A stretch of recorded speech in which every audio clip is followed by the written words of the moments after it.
सुन्दर समाज बनाऊ भन्ने संकल्प राज्य पुनर्संरचनामा रहेको थियो। पहिलो संविधान सभा अत्यन्त रोचक थियो। त्यो कुन अर्थमा रोचक थियो भने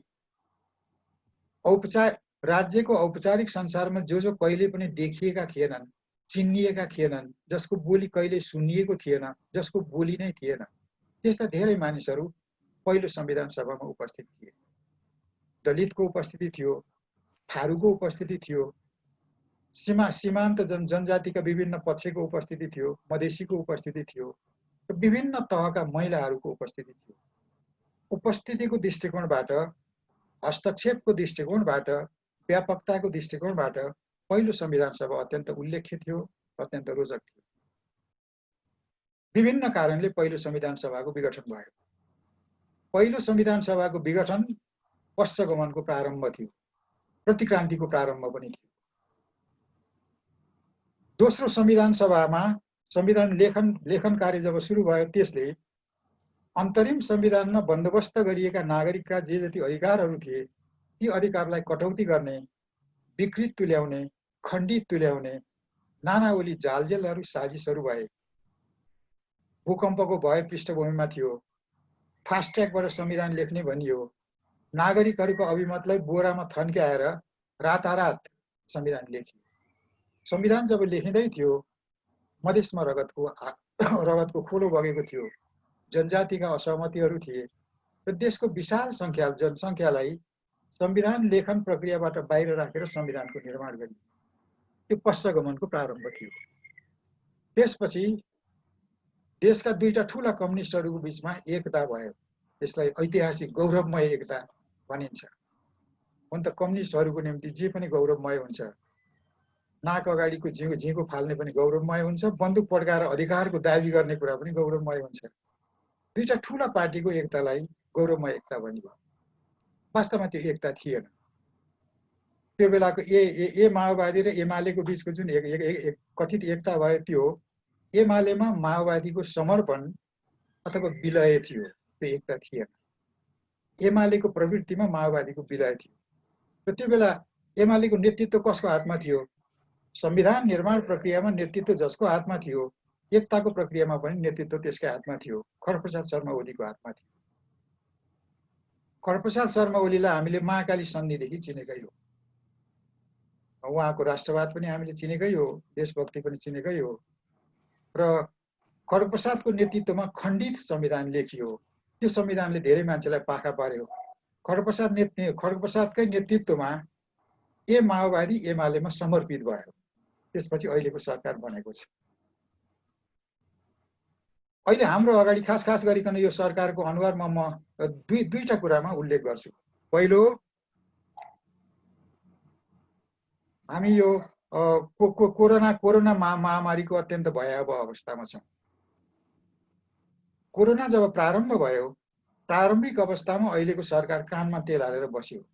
सरकारका मन्त्रीहरूले र प्रधानमन्त्री समेतले के भने नेपालीहरूको प्रतिरोध क्षमता अत्यन्त मजबुत भएको हुनाले यो कोरोना भाइरसले छुँदैन। नेपालको पानी कडा छ, जडीबुटी कडा छ, अनेक हन्डर ठक्कर खाएर दुःख खपेर नाना किसिमका जहरहरू पचाएर नेपाली बाँचेको छ। त्यसैले यो नयाँ किसिमको यो विषाणुले अथवा जहरले खासै प्रभाव पार्दैन भनेर तयारी केही पनि गरिएन। पहिलो संक्रमित व्यक्ति देखिएको करिब 1.5 महिनासम्म कानमा तेल हालेर बसियो। संक्रमितको संख्या जब बढ्दै गयो, मान्छे मर्ने क्रम पनि जब प्रारम्भ भयो, तब सरकारले तातो लाग्यो। त्यसपछि सरकारले के गर्यो? एउटा ओम्नी नामको एउटा ठेकेदारको माध्यमबाट विविध प्रकृतिका स्वास्थ्य सामग्रीहरू झिकाइयो। धेरै सामग्री त नक्कली थिए। ती नक्कली सामग्रीहरू पनि लगभग तपाईको करिब 100% बढी मूल्य समेतमा किनिएको थियो। एकातिर मानिसहरू लकडाउनमा थिए, आपत्तिमा थिए। विदेशमा गएका नेपालीहरू संकटको बेलामा म नेपाल आउन पाऊँ, सिमाना खोल, हामीलाई घरमा पुर्याइदेऊ, हामीलाई क्वारेन्टाइनमा बस्ने बन्दोबस्त मिलाऊ भनेर सिमाना पारी मानिसहरू रोइरहेका थिए। बम्बेदेखि सिमानासम्म 10 दिनसम्म पैदल यात्रा गरेर भोकै नाङ्गानाङ्गै अनेक किसिमका हन्डर ठक्कर अपमान सहँदै मानिसहरू सीमा पारी आएका थिए। आफूलाई जनवादी भन्ने, आफूलाई समाजवादी भन्ने, जनताका सुख दुःखमा सधैँ साथ भन्ने सरकारले के गर्यो? तिनलाई सिमानाबाट नेपालमा छिर्न दिएन। सिमानाभरि सशस्त्र प्रहरीको बन्दुक थियो। बन्दुक देखाएर तिनलाई सिमाना पारी नै लखेटियो र पारीका तथाकथित क्वारेन्टाइनमा मानिसहरू बसे र तिनीहरू जहाँ बसेको थियो त्यो क्वारेन्टाइन भेडा बाख्राको गोठ जस्तो थियो। तिनीहरूको बिचमा संक्रमण व्यापक रूपमा बढ्दै गयो। धेरै पछि धेरै दबाव भएपछि सरकारको धेरै ठुलो आलोचना र धेरै ठुलो निन्दा भएपछि सिमाना खोलियो।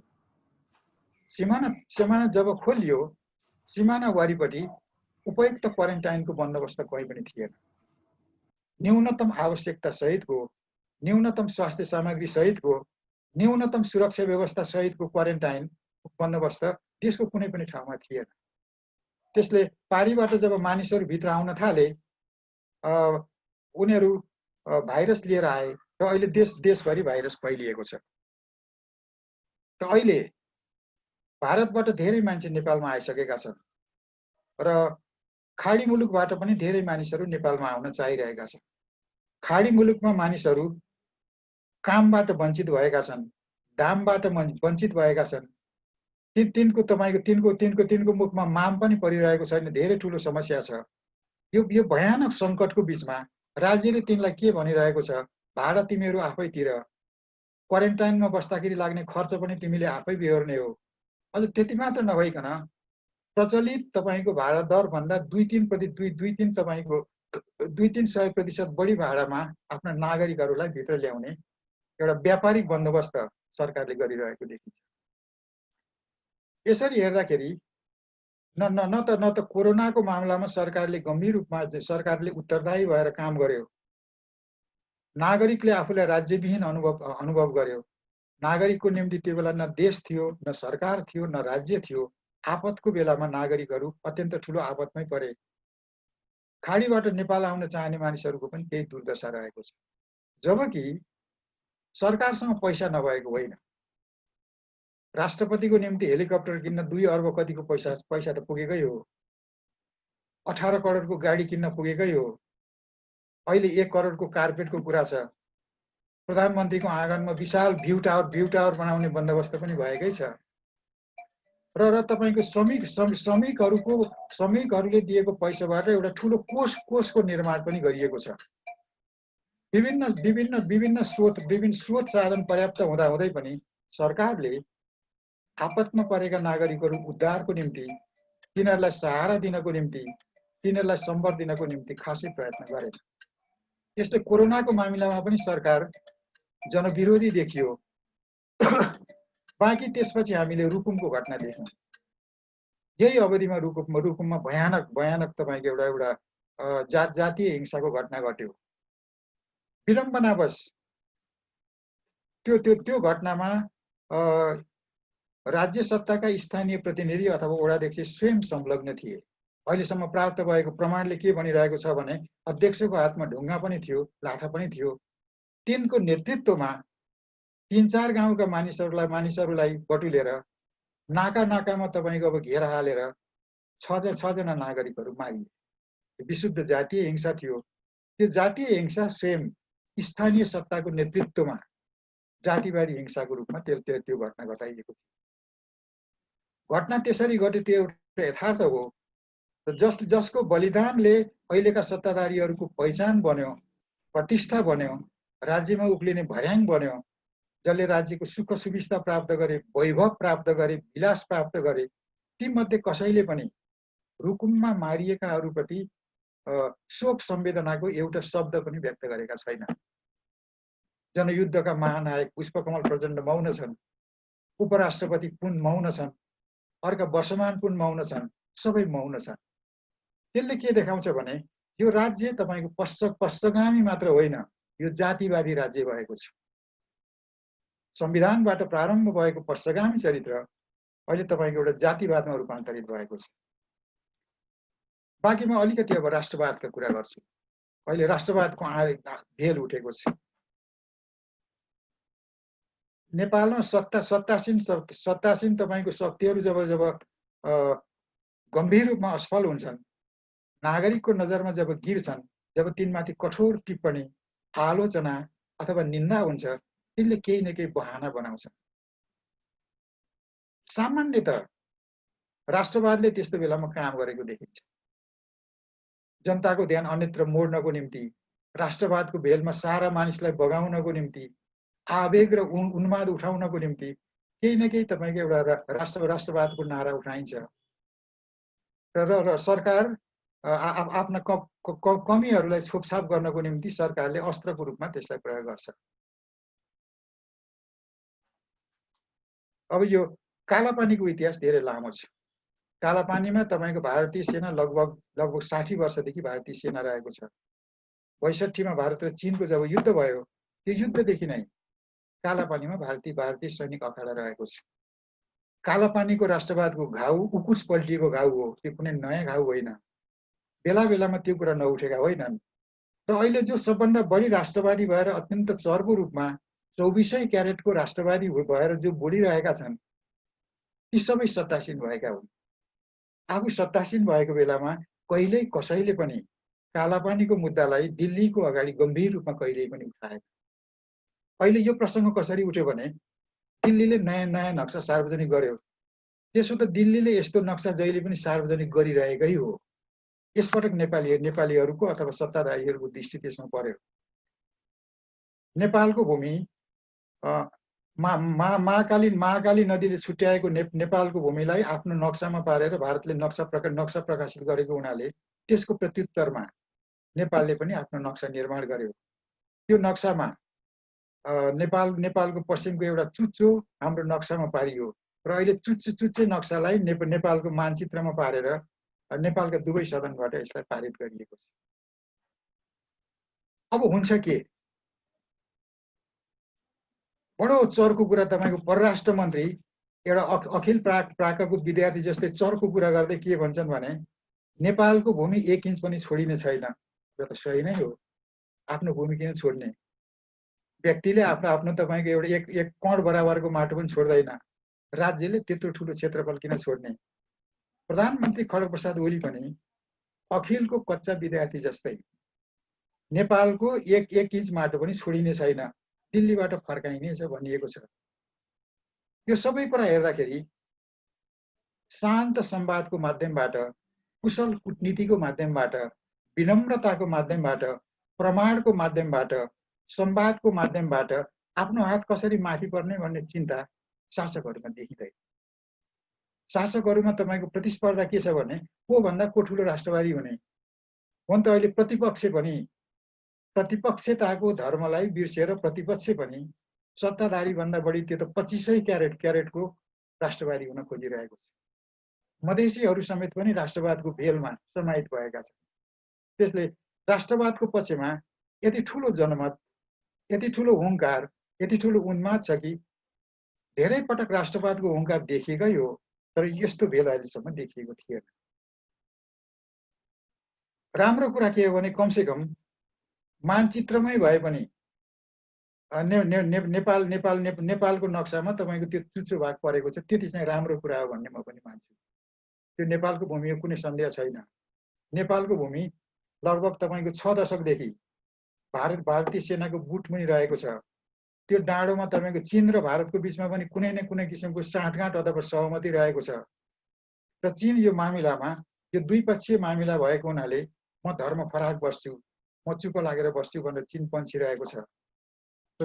र नेपालका शासकहरूले पत्राचार संवादको निम्ति र वार्ताको निम्ति पत्राचार गर्दा गर्दै पनि दिल्ली चुपचाप बसिरहेको छ। कहाँसम्म भने दुई देशका विज्ञ समूहहरूको रोहबरमा तिनको व्यापक छलफलबाट, सघन अध्ययनबाट एउटा प्रतिवेदन बन्यो। त्यो प्रतिवेदन अहिलेसम्म मोदीले बुझेका छैन। राष्ट्रवादको मामिलामा पनि दिल्लीका कर्मचारीहरू बोलिरहेका छन्, मोदी चुपचाप रहेका छन् र अहिले चीन र भारतको बिचमा ठुलो द्वन्द्व सुरु भएको हुनाले त्यो द्वन्द्व मोदीको लागि नबोल्न त्यो एउटा निहु पनि बनिरहेको जस्तो मलाई लाग्छ। अब के हुन्छ? धेरै मान्छे के भन्छन् भने लडेर पनि जित्ने हो, ठोक्ने हो भन्छन्। ठोक्न त सामर्थ्य चाहिन्छ नि। नेपालको तपाईँको एउटा भू राजनीतिक अवस्थिति, नेपालका आफ्ना सामर्थ्यका सीमाहरू, नेपालको आर्थिक बल, नेपालको सामरिक बल, नेपालको तपाईँको एउटा भूगोलको व्यापकताको बल, यी सबै बलको सापेक्षतामा हामीले कुरा गर्ने हो। यदि नेपाल भारत जत्रै हुँदो हो त नेपालले अवश्य पनि ठोक्थ्यो होला, ठोक्ने कुरा सही नै हुन्थ्यो होला। त्यसैले यो आफ्नो हैसियतभन्दा ठुलो कुरा गर्न थालियो भने, सामर्थ्यभन्दा ठुलो कुरा गर्न थालियो भने यसले दुई देशको कूटनीतिक सम्बन्ध योभन्दा धेरै खराब हुन सक्छ। त्यसबाट तपाईँको नेपाली जनजीवनमा विभिन्न किसिमका प्रतिकूल प्रभावहरू, असरहरू पर्न सक्छन्। त्यसैले सामान्य नागरिक राष्ट्रवादको मुद्दामा उद्वेलित हुनु स्वाभाविक कुरा हो। आफ्नो तपाईँको एउटा छिमेकीले नाङ्गा आँखाले देखिने गरी मिचिएको जुन भूमि छ त्यो भूमि आफ्नो हुनुपर्छ, सरकारले त्यसलाई फिर्ता गर्नुपर्छ, सरकारले सबै किसिमका शक्तिहरू, सामर्थ्यहरू प्रयोग गर्नुपर्छ भनेर नागरिकले आग्रह गर्नु, अपेक्षा गर्नु, आक्रोश व्यक्त गर्नु स्वाभाविक, सामान्य र बुझिने कुरा हो। तर जो जिम्मेदार छन् तिनले विचार गरेर बोल्नुपर्छ। शासकहरू यो मामिलामा विचार गरेर बोलिरहेको छन् जस्तो मलाई लाग्दैन। अब प्रश्न के हो भने यो मुद्दामा सबभन्दा बढी राष्ट्रवादी त्यो भएको छ जो महाकालीको नायक थियो। महाकालीको नायक कालापानीको राष्ट्रवादको मुद्दामा फेरि पनि नायक भएको छ। यो ठुलो विडम्बना। त्यसैले ती नायकले अन्तस्करणको आवाज बोलिरहेको छन् अथवा विभिन्न कारणले आफ्नो सरकार आलोचनाको निशाना भएको कारणले, आक्रमणको निशाना भएको कारणले, कुशासन र भ्रष्टाचारको कारणले बदनाम भएको कारणले नागरिकहरूको ध्यानलाई केही समय अन्यत्र मोड्नको निम्ति यो राष्ट्रवादको झण्डा उचालिएको हो अथवा अन्तस्करणको आवाज हो। त्यो हामीले पर्खेर हेर्न बाँकी छ। बाँकी अब के होला, मणिजीले मसँग कुरा गर्दाखेरि पहिले यो प्रश्न उठाउनु भएको थियो, राष्ट्रवादको भेल त उठ्यो, यो भेलले पुर्याउँछ कहाँ, यसको परिणाम के होला? यसको परिणाम अहिलेसम्म देखिएको के भने दिल्लीका नायकहरू खास गरी मोदी केही समय चुपचाप बस्नेछन्। किन दिल्लीले आफ्नो प्रतिक्रिया त गरि नै सकेको छ। प्रतिक्रिया के गरिरहेको छ भने कालापानीको जुन भूमि नेपालले आफ्नो मानचित्रमा समाहित गरेको छ त्यो नेपालको भूमि होइन, भारतको भूमि हो। त्यो भूमिमा भारतीय सेना बसेको लगभग 60 वर्ष भएको छ। बाटो समेत, बाटोको ट्र्याक समेत पनि बनिसकेको छ। त्यसैले नेपालले अनधिकृत रूपमा दाबी गर्दै, अनधिकृत रूपमा हस्तक्षेप गर्दै, पारस्परिक सम्बन्धमा खलल लाउने गरी नक्सा तयार गरेर पासै गरिसक्यो भन्ने दिल्लीको औपचारिक बयान छ। अब हुने के होला? विज्ञ समूहको प्रतिवेदन जसरी मोदीले बुझेनन्, यो मामिलामा पनि मोदी अथवा मोदी मण्डलीले आलटाल नै गर्नेछ। लामो समय आलटाल गरिसकेपछि फेरि वार्ता सुरु होला। वार्ता के होला? वार्ता हुन्छ, निष्कर्षविहीन ढङ्गले टुङ्गिन्छ, फेरि वार्ता हुन्छ, फेरि निष्कर्षविहीन ढङ्गले टुङ्गिन्छ। दुवै देशका आफ्ना समस्याहरू त सधैँ छन्। त्यस्तै यो आलटालको प्रक्रियाबाट, ढिलढालको प्रक्रियाबाट नेपाललाई थकाउने, गलाउने, मानसिक रूपमा परास्त गर्ने प्रयत्न दिल्लीले गर्नेछ। त त्यो सबै भनिसकेपछि पनि एउटा रोचक र एउटा गौरवकै कुरा पनि के हो भने हाम्रो मानचित्रमा यो चुच्चो चाहिँ परिरहेको छ कि मैले 7-8 सालदेखि भूगोल पढ्न थालेको हुँ। त्यो बेला त 1-2 कक्षामा पनि भूगोल हुन्थ्यो। मेरो भूगोलमा यो चुच्चो थिएन। अब सवाल के हो भने कालापानी दिल्लीलाई कसले दियो? भनिन्छ के भने राजा महेन्द्रले 65 सन् 65 दिल्लीसँग कुनै सम्झौता गरेका थिए र आफ्नो सत्ता टिकाउनको निम्ति, सत्ता टिकाउने कृपा र आशीर्वाद प्राप्त गर्नको निम्ति राजा महेन्द्रले कालापानी दिल्लीलाई सुम्पेका हुन् भनिन्छ। त्यो चुच्चो विज्ञहरूका अनुसार 32-33 पछि त्यो चुच्चो लुकाइयो, चुच्चो हराइयो भन्ने छ। त्यो हरायो कसले? यति लामो समयसम्म आफूलाई काङ्ग्रेस भन्नेहरू, एमाले भन्नेहरू, नेकपा डबल भन्नेहरू सत्तामा भएको बेलामा आफ्नो गुमेको भूमि गम्भीर रूपमा किन खोजिएन? त्यसलाई प्रश्न किन उठाइएन? त्यसले अब यो अहिले राष्ट्रवादको यो सन्दर्भ उठेको छ र यो तपाईँको माटोको कुरा पनि उठेको छ। नागरिकका लागि राम्रो कुरा हो, तर हाम्रा शासकहरूको प्रवृत्ति, शासकहरूका अभिव्यक्तिहरू, शासकहरूका अमर्यादित गर्जनहरू हेर्दाखेरि यसले तपाईँको सहज ढङ्गले एउटा सफल टुङ्गोमा पुर्याउला जस्तो मलाई लाग्दैन। अब यति भनिसकेपछि यो नेकपा डबलको चरित्र के हो? यो त कम्युनिस्ट पनि, यो त डबल कम्युनिस्ट बनिन्छ। नेकपा डबललाई कम्युनिस्ट भन्नु चाहिँ मलाई एकादेशको कथा जस्तो लाग्छ। नेकपा डबलमा दुईटा प्रवृत्तिहरू समाहित भएका छन्। एउटा झापाबाट विद्रोहमा उठेको एउटा शक्ति छ, जो कालान्तरमा तपाईँको कोके, माले, एमाले भएर अहिलेको शक्ति बनेको हो। बाँकी माओवादीका विभिन्न टुक्राहरू समाहित भएर बनेको माओवादीको एउटा प्रवृत्ति समाहित भएको छ। तर प्रवृत्तिको दृष्टिले, चरित्रको दृष्टिले राजनीति, अर्थनीति, संस्कृति, स्वास्थ्य, शिक्षा, कृषि यी विभिन्न कुरामा तपाईँको सरकारको दृष्टिकोण हेर्दाखेरि यो कुनै अर्थमा पनि जनवादी सरकार, कम्युनिस्ट सरकार, समाजवाद उन्मुख सरकार जस्तो देखिँदैन। आखिर यो सरकार कसको हो त? यो बिचौलियाको सरकार हो, यो ठेकेदारको सरकार हो, यो यो यो यो यो तपाईँको कामचोरहरूको सरकार हो। ती सम्पूर्ण दुष्प्रवृत्तिहरू अथवा ठग प्रवृत्तिहरू अथवा तपाईँको यो जो भतुवा पुँजीवादका जे प्रवृत्तिहरू हुन्छन् त्यसको प्रतिनिधित्व अहिलेको सरकारले गर्छ। त्यसैले यो सरकारले आफूलाई कम्युनिस्ट भन्नु र यो सरकारलाई हामीले पनि कम्युनिस्ट भनिरहनु, त्यो कम्युनिस्ट भन्ने आदर्शमा केही सुन्दर चिज छ भने त्यो सुन्दर चिजको अपमान हो भन्ने मलाई लाग्छ। र मणिजी, मैले एक सरो कुरा गरेको हजुर धन्यवाद छ। अब म साथी यहाँ उपस्थित सम्पूर्ण आजका दर्शक एवं श्रोता महानुभावहरूलाई म प्रश्न जिज्ञासा केही छन् भने राख्नको लागि अनुरोध गर्छु। तपाईँ त्यसले हात उठाउनु होला र अथवा तपाईँले टाइप गरेर म्यासेज बक्समा लेख्न पनि सक्नुहुन्छ।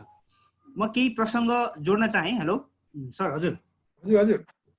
अब यो भन्दै गर्दाखेरि आखिर अन्तत फेरि यसको स्कुलिङ हेर्ने हो भने नेपाली समाजलाई मसिनो गरी दीक्षित गर्ने काम चाहिँ कम्युनिस्ट पृष्ठभूमि भएका पार्टीहरू या कम्युनिस्ट आन्दोलनले गर्यो भन्दा सायद म गलत हुन्न। किनभने प्रजातान्त्रिक आन्दोलनमा लागेका अथवा नेपाली कङ्ग्रेसले त्यस्तो जागरण पैदा गर्ने गरी तलसम्म गएको त्यति देखिँदैन।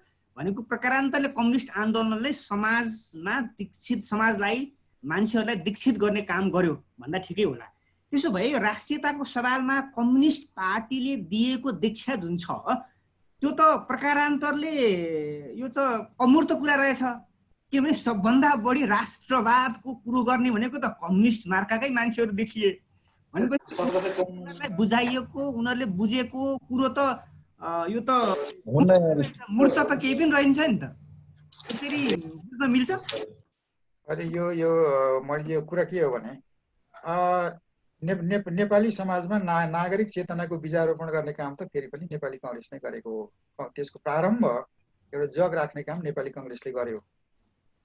7 सालको क्रान्तिको नेतृत्व पनि नेपाली कङ्ग्रेसले गरेको थियो। नेपाली कङ्ग्रेसको चरित्र 7 सालको क्रान्तिमा प्रतिबिम्बित भएको हो। बाँकी तपाईँको यो अब कम्युनिस्टहरू तपाईँको आफ्नो गानमा मानिसको अन्तर्राष्ट्रिय जाति हुनेछ भनेर गीत गाउँछन्। मैले पनि कम्युनिस्ट शिक्षा अनौपचारिक रूपमा प्राप्त गर्दाखेरि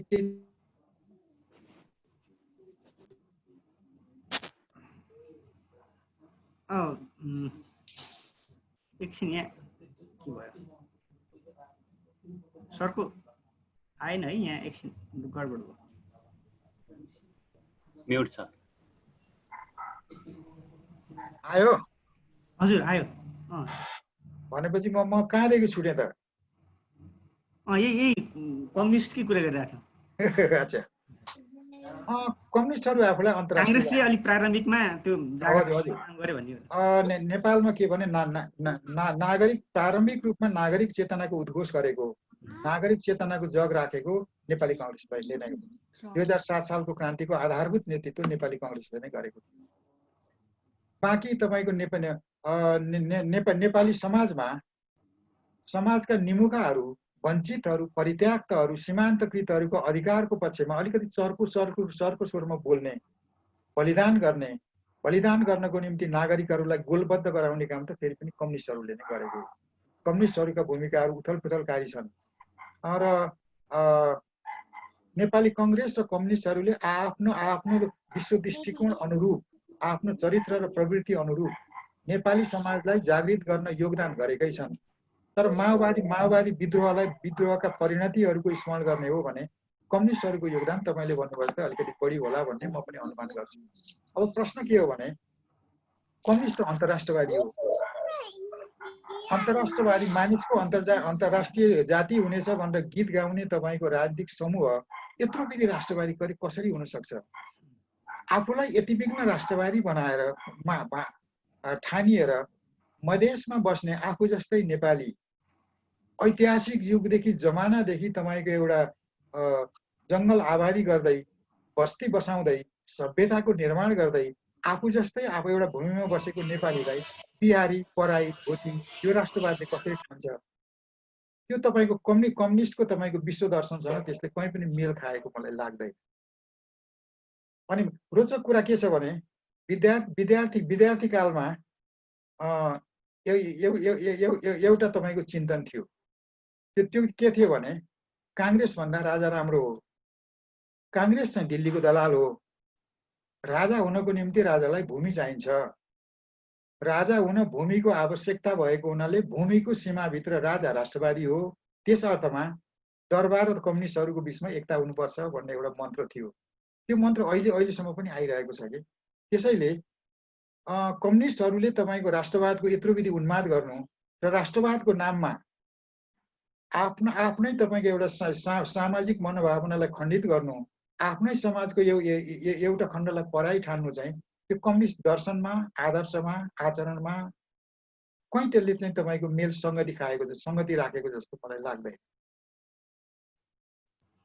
यो असङ्गतिपूर्णै कुरा हो भने यसको त व्याख्या गर्नै पर्दैन जस्तो लाग्छ मलाई के। अब अलिकति यसै सन्दर्भमा जोड्दाखेरि सांसद सरिता गिरीले केही फरक कुराहरू गरिन् यही सवालमा पनि, यही नक्सा र यो चाहिँ जुन जारी गर्ने सन्दर्भमा संविधान संशोधनको क्रममा पनि उनको केही विचारहरू फरक ढङ्गले उनले प्रस्तुत गरिन् र उनले चाहिँ केही प्रश्नहरू थिए यो ऐतिहासिक सन्दर्भ र हाम्रो तथ्य र प्रमाणहरूलाई हामीले एकट्ठा गरेर जानुपर्छ भन्ने आशयका साथ उनले केही प्रश्नहरू गरेकी थिइन्। यो प्रवृत्तिलाई, उनको यो कुरालाई, उनको भनाइलाई कसरी हेर्न सकिन्छ? सरकारले तयारी त नगरेकी देखिएको छ त्यो त। अच्छा, उनको यो सरिता गिरीको प्रारम्भिक कथनसँग चाहिँ म सहमत छैन। उनको त्यो कथनको पछिल्लो भागमा मेरो आफ्नो तपाईँको सहानुभूति छन् र केही तर्कहरू छन्। यो तपाईँको चुच्चो सहितको नक्सा निर्माण गर्न र चुच्चो सहितको निर्माणलाई औपचारिक रूपमा पारित गर्नको निम्ति दिल्लीलाई सोधिनु पर्थ्यो, दिल्लीलाई साधिनु पर्थ्यो भन्ने कुरामा चाहिँ म सहमत छैन। किनभने नेपालको भूमि तपाईँको धेरै लामो समयदेखि अतिक्रमण गरेर फौजी बुट राखेर प्रभुत्व जमाएर दिल्लीले तपाईँको नक्सा सार्वजनिक गरिरहेको बेलामा कमसेकम त्यसको प्रत्युत्तरमा पनि तपाईँको यो नक्सा बाहिर ल्याइनु पर्थ्यो भन्ने कुरामा त मेरो पनि समर्थन छ। तर सरिताले भिन्न मत राख्दैमा सरिताप्रति जुन व्यवहार गरियो त्यो चाहिँ तपाईँको झुर मण्डलले गर्ने व्यवहार हो। आफूलाई कम्युनिस्ट भन्नेहरू, अन्तर्राष्ट्रवादी भन्नेहरू, काङ्ग्रेस भन्नेहरूले त्यस्तो व्यवहार कदापि गर्दैन। सामान्य नागरिकहरूमा राष्ट्रवादको उन्माद र भेल आएको हुनाले तपाईँको उनको गेटमा आक्रमण गर्नु, उनलाई जथाभावी भनिनु, तथानाम भनिनु, त्यो बुझिने कुरा हो। तर राज्य स्तरका नायकहरू स्वयं सामान्य आवेगी मान्छेको तपाईँको एउटा स्वरमा स्वर मिलाउँदै जे गरियो त्यो चाहिँ अत्यन्त अभद्र, अनर्गल हो भन्ने मलाई लाग्छ। भिन्न मत राख्न पाइन्छ, किनभने लोकतान्त्रिक परिपाटीमा भिन्न मतहरूको स्थान हुन्छ। भिन्न मतको स्थान नहुने त उत्तर कोरियामा मात्रै हो भाइ। नेपाल उत्तर कोरिया होइन र हुने पनि छैन कि भिन्न मत राख्न पाइन्छ। त्यसैले हजुर सरिताको त्यो भिन्न मतप्रति मेरो सहानुभूति छ, तर उनको कथनको प्रारम्भसँग चाहिँ मेरो सहमति छैन। अन्तर्यमा हजुर। अनि एउटा अब अहिले अन्तिममा एउटा के जिज्ञासा राखेँ भने जसरी हामीले भारतसँगको सम्बन्धलाई व्याख्या गर्दाखेरि द्विदेशीय सम्बन्धकै रूपमा व्याख्या गर्दाखेरि पनि भारतसँग चाहिँ विशेष सम्बन्ध छ, रोटी बेटी, सांस्कृतिक धार्मिकदेखि अनि सामाजिक सम्पूर्ण रूपमा हामी अन्तर सम्बन्धित हौँ, हामी एकअर्कामा अन्योन्याश्रित छ, यो छ भन्दै आइयो। यो अन्तरले हेर्दै जाँदाखेरि यो नेहरूले यो सुरु गरेका रहेछन् यो कथनको। यस भाष्यको सुरुवात चाहिँ नेहरूले गरेको रहेछ, जवाहरलाल नेहरूले। अनि त्यो नेहरूले भनेको कुरालाई हामीले समाउँदै अहिले आएर जसले पनि त्यो दुई देशको कुरा गर्दाखेरि विशेष सम्बन्ध भने के हो यो? दुईटा देशभित्र दुईटा देशको सम्बन्ध हुन्छ, छिमेकी देशहरूको एउटा पञ्चशीलको आधारमा सम्बन्धहरूको व्याख्या हुन्छ, यो हुन्छ। हामीले त्यो विशेष सम्बन्ध भनेर यो भन्दै गर्दाखेरि चाहिँ अनि यो अहिलेको परिणति आयो भन्ने पनि एक थरी यसो व्याख्या गर्न सकिन्छ यसलाई।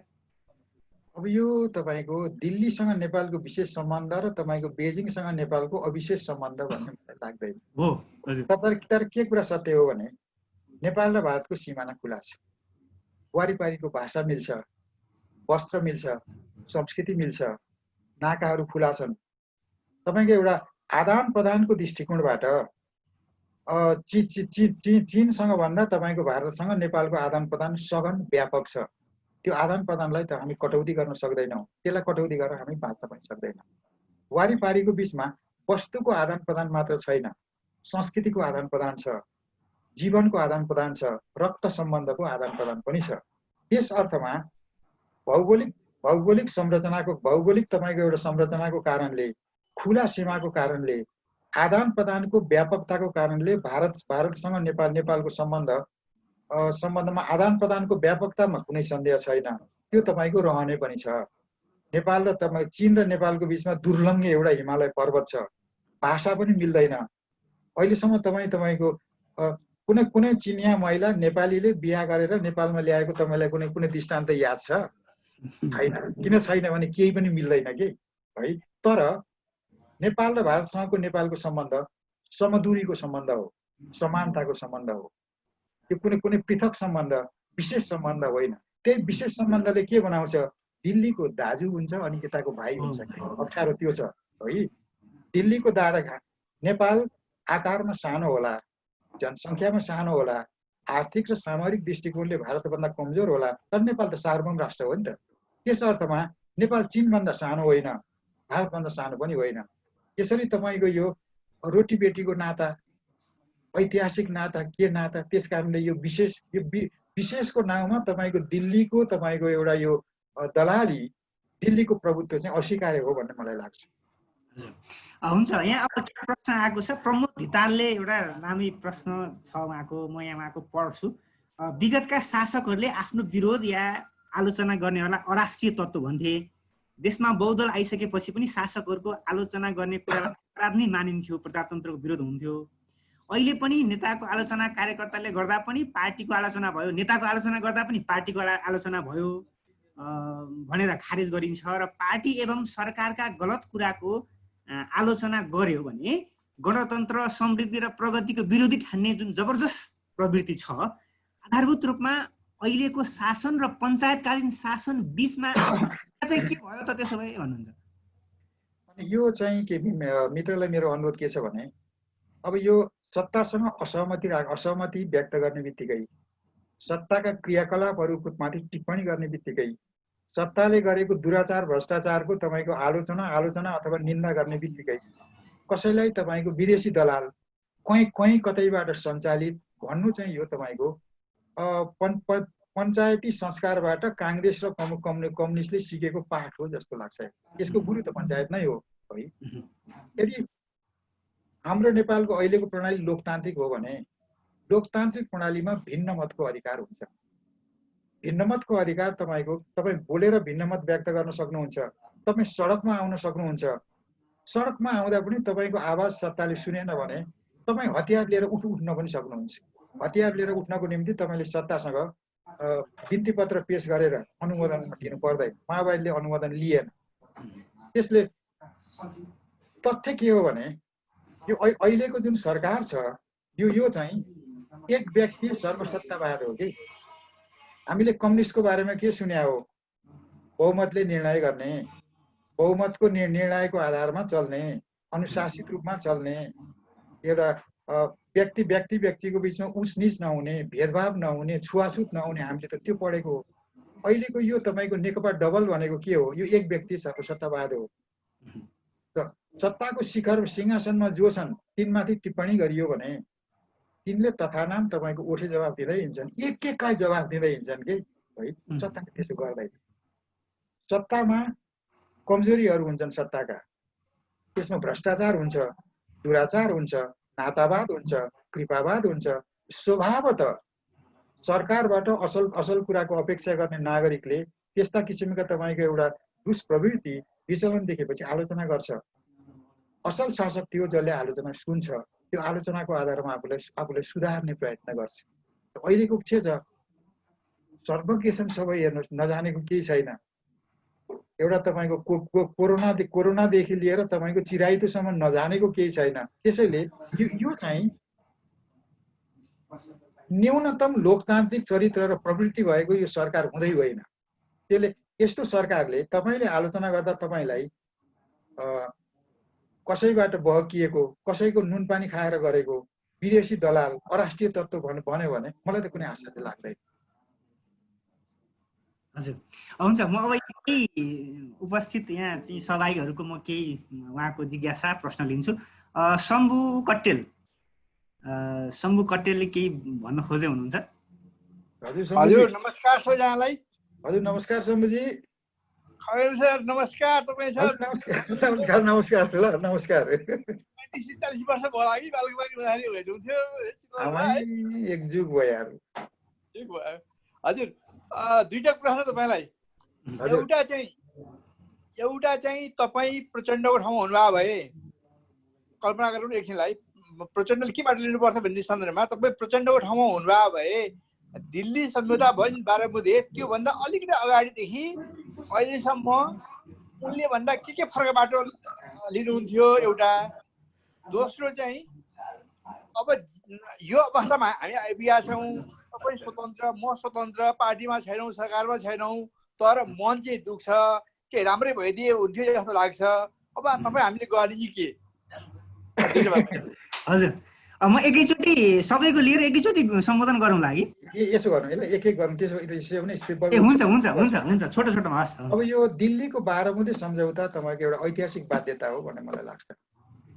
यो तपाईँको माओवादीको आफ्नो स्वार्थ र दिल्लीका केही स्वार्थहरूको बिचमा गठजोड हुँदाखेरि जनयुद्ध कालमा दिल्लीले माओवादीलाई कताकति चलखेल गर्ने अवसर पनि दिएको थियो, बेला बेलामा पक्राउ गरेर थुन्ने नाटक पनि गरेको थियो। सम्बन्धको त्यो जटिलताले गर्दा 12 बुँदे सहमतिप्रति नै मेरो समयको त्यत्रो ठुलो आपत्ति छैन। यसका के बाध्यता थिए होला? सवाल के हो भने 12 बुँदे सहमति कसको हितको पक्षमा या कसको अहितको पक्षमा थियो? 12 बुँदे सहमतिको नाममा आफ्नो निर्णय अधिकार दिल्लीलाई बुझाइयो बुझाइएन, त्यो तपाईँको विवादको विषय हो। बाँकी प्रचण्डको ठाउँमा म भएको भए म के गर्थेँ होला? म प्रचण्डै होइन, म के गर्थेँ होला यार? यो नितान्त काल्पनिक प्रश्न भए पनि मेरो विचारमा अत्यन्त रोचक प्रश्न हो। प्रचण्डको ठाउँमा यदि म भएको भए पार्टीमा आन्तरिक कलहको आधारमा आन्तरिक कलह गर्दै आफ्नो तपाईँको शक्ति घटाउँदै, साख घटाउँदै, सेना सबै नष्ट गरेर 1.5 सेना 1.5 सय मात्रै म बुझाउने थिएँ। माओवादीसँग 19-20 हजार सेना थियो। म चाहिँ कमसेकम 10,000 तपाईँको माओवादीलाई शाही सेनामा प्रवेश गराउने प्रयत्न गर्थेँ। यदि सबै माओवादीले एक मुखले त्यो भनेको भएदेखि सम्भवतः 10,000 माओवादी शाही सेनामा समाहित हुन्थ्यो। 10,000 समाहित भएको भए सम्भवतः शाही सेनाको चरित्रमा त्यसले केही न केही परिवर्तन ल्याउँथ्यो। आन्तरिक कलह गरियो, 19,000 भित्राउनु पर्ने भनियो, अनि क्यान्टनमेन्टमा लगेर राखियो, अनि तिनको ओभरहेड खाइयो। हेर्नुहोस्, छापामारले पाउने पैसा पनि नाइकेहरूले खाए हो कि। दोस्रो तपाईँको कटवाल काण्डमा प्रचण्डले जस्तो तपाईँको एउटा त्राहिमाम डरले थर्किएर म राजीनामा गर्ने थिइनँ, म बरु मर्थेँ बालुवाटारमा। तपाईँको आह्वानमा 15-16 हजार मान्छे मरेका छन् भने आफ्ना उपलब्धिहरूको संरक्षणको निम्ति सङ्कटकालमा आफू आत्मबलिदानको निम्ति तयार हुनुपर्छ नि त। कटवाल काण्डमा डरले प्रचण्डले सत्ता छोडे। तेस्रो, पहिलो संविधान सभाले राज्य पुनर्संरचनाको जुन खाका बनाएको थियो आधारभूत रूपमा त्यो सही थियो। त्यसलाई तपाईँको लागू गरिएको भएदेखि राज्य धेरैको साझा हुन सक्थ्यो। त्यसमा पनि बुद्धि पुर्याइएन, अनेक किसिमको अत्तो थापियो। सिंहै हुनुपर्ने, यो हुनुपर्ने, 14 हुनुपर्ने भनियो। करिब तपाईँको 10 वटा प्रदेश र दलितहरूको निम्ति केही व्यवस्था थियो, त्यो सही नै थियो भन्ने लाग्छ कि मलाई। त्यहाँ पनि ध्यान पुर्याइएन। सबैभन्दा तपाईँको गलत कुरा चाहिँ के भने जनयुद्ध गर्ने, सामाजिक न्यायको स्थापना गर्ने, राज्यको चरित्रलाई तपाईँको एउटा लोकतान्त्रिक बनाउने, साझा राज्य बनाउने त्यत्रो सङ्कल्प गरिसकेपछि जनयुद्धका सबै आदर्शको विरुद्धमा जो उभिएको थियो, जसले गणतन्त्र ल्याउने भनेको बैलगाडामा चढेर अमेरिका जाने जस्तै हो भनेर जसले भनेको थियो, त्यसको पाउमा लगेर सारा आफ्नो इतिहास, साख, सम्पत्ति म चाहिँ बुझाउने थिइनँ कि।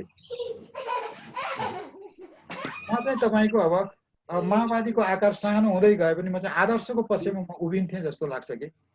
तर एउटा यो काल्पनिक कुरा भएको हुनाले अब म त्यहाँ भएको भए म पनि त्यस्तै हुन्थेँ कि म के भन्न सक्दिनँ। हुन्छ, अब यस पछाडि एसके श्रेष्ठ उहाँ युकेबाट हुनुहुन्छ, एसकेजी राख्नुहोस् है। हजुर सर नमस्कार। एसकेजी प्रश्न एउटा मात्र राख्नु सकेछन् है। एसकेजी मेरो यसो मैले सरी हजुरसँग के अरे हाम्रो सरसँग मैले अलिकति माफी मागेँ। मैले दुईटा प्रश्न राख्छु, सरी फर द्याट। मैले हजुरलाई के प्रश्न राखेँ भने सर, राष्ट्रिय सभा र प्रतिनिधि सभामा चाहिँ पूर्ण सहमतिका साथ चाहिँ संविधान संशोधन गरेर नेपालको भूमि चाहिँ नेपालको नक्सामा समावेश गर्नु चाहिँ अत्यन्तै गर्वको कुरा हो। तर हाम्रो प्रधानमन्त्रीज्यू चाहिँ राष्ट्रिय सभामा बसेर चाहिँ बेसार खानुपर्छ, एमसीसी नबुझेकाले विरोध गरेका हुन्, नपढेकाले विरोध गरेका हुन् भन्नुहुन्छ। अनि त्यसपछि 48 सालदेखि चाहिँ तपाईँको के अरे मेरो बोलीमा कुनै गलत छ भने देखाउनुहोस् भन्नुहुन्छ। अहिले भर्खरै हजुरले भन्नुभयो गणतन्त्र ल्याउनु भनेको बैलगाडामा चढेर अमेरिका जानु जस्तै हो भनेर भन्ने हाम्रै यही प्रधानमन्त्री हुन्। अनि यस्ता शब्दहरू बोल्नुहुन्छ। अनि अर्को कुरा चाहिँ के गर्नुहुन्छ भने यो असफल भएको सरकारले फेरि 2/3 मत ल्याउनको लागि चाहिँ यो नक्सालाई लिएर चाहिँ यसलाई चाहिँ चाबीको रूपमा प्रयोग गरेको हुन् कि भन्ने मेरो एउटा प्रश्न, पहिलो प्रश्न यो रह्यो। अनि अर्को प्रश्न चाहिँ अघि हजुरले भन्नुभएको थियो काङ्ग्रेसले चाहिँ, काङ्ग्रेस भनेको चाहिँ दिल्लीको दलाल हो भनेर भन्नुभएको थियो। त्यसैको परिणाम हो कि यो अहिले काङ्ग्रेसले चाहिँ यो अङ्गीकृतलाई चाहिँ समय सीमा नराखिकन चाहिँ नागरिकता दिनुपर्छ भनेर जुन विचार लिएर आएको छ त्यसैको परिणाम हो कि? अनि अहिले हामीले पहिला त एउटा राजा पालेका थियौँ, अहिले हामीले 100औं राजा पाल्दैछौँ कि यसले देशलाई चाहिँ समृद्धितिर लिएर जान्छ त? मेरो प्रश्न यहाँ रह्यो सर। हस्, धन्यवाद।